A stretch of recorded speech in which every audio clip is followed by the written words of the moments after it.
Children's books are the stepping stones to a child's positive growth, and joining us today is award-winning children's book author Deanie Humphrys-Dunne, who helps put the magic back into reading. Thank you so much for being here. I appreciate it. I'm so excited to be here, really. Now, you've written 5 children's books, including Tales of Sweetbriar.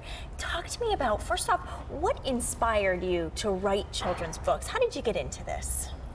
Well, I always liked to write children's books, but I was looking for a new career. I really didn't know, what I would like to do, but one morning I woke up with a really strong intuition that I should write a children's book about growing up on our family farm called Sweetbriar. And so that's what I decided to do, because it would give me a good opportunity to make a difference for children. That is so inspirational, and that's exactly what you did. And you wrote Tales of Sweetbriar, and that's actually a true story. Can you talk to us about that? Yes, it's a true story. It's about what happened after my parents found out from the doctor that I wouldn't be able to walk.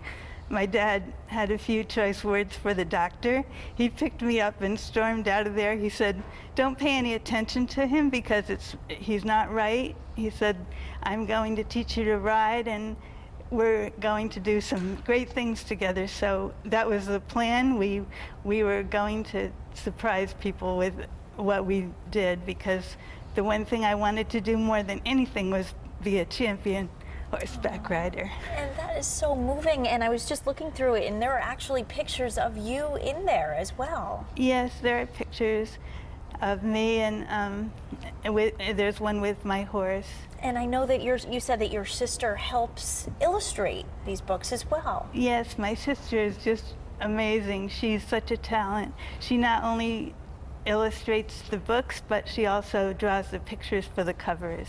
Wow. And when the children look at the books, you can really see the personalities of the characters. Oh, I love that. It's a family They're so cute. effort. I like that. Now, I know that the Tales of Sweetbriar won the most awards.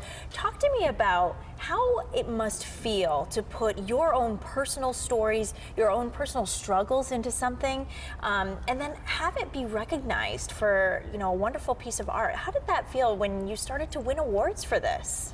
Oh, it was a big surprise, actually. I never expected to be able to write stories.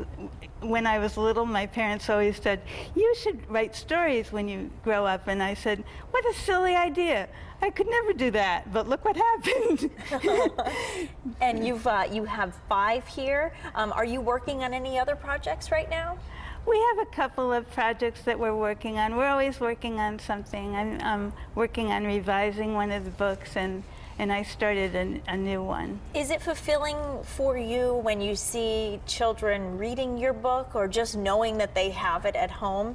You must be inspiring some of those kids, who are being told by their doctors that they can't do something, to just kind of power through and surprise themselves. That must feel pretty good for you.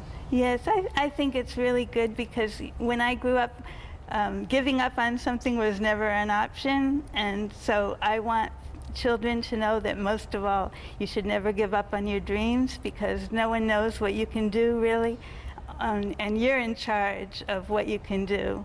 You're like the captain of the ship. You're in charge, and you can control things. You can change a lot of things. Oh, Deanie Humphrys-Dunne, thank you so much. You are so inspiring. Thank you so much for coming on and sharing your story with us, but also for doing what you do. Reading is so important to children. Thank you so much for being here. Oh, it was a pleasure. Thank you for inviting me. Thank you. And while we are on the subject of reading, News 8, along with ABC and Disney, are offering another way to share the magic of books through a friendly competition between all 50 states.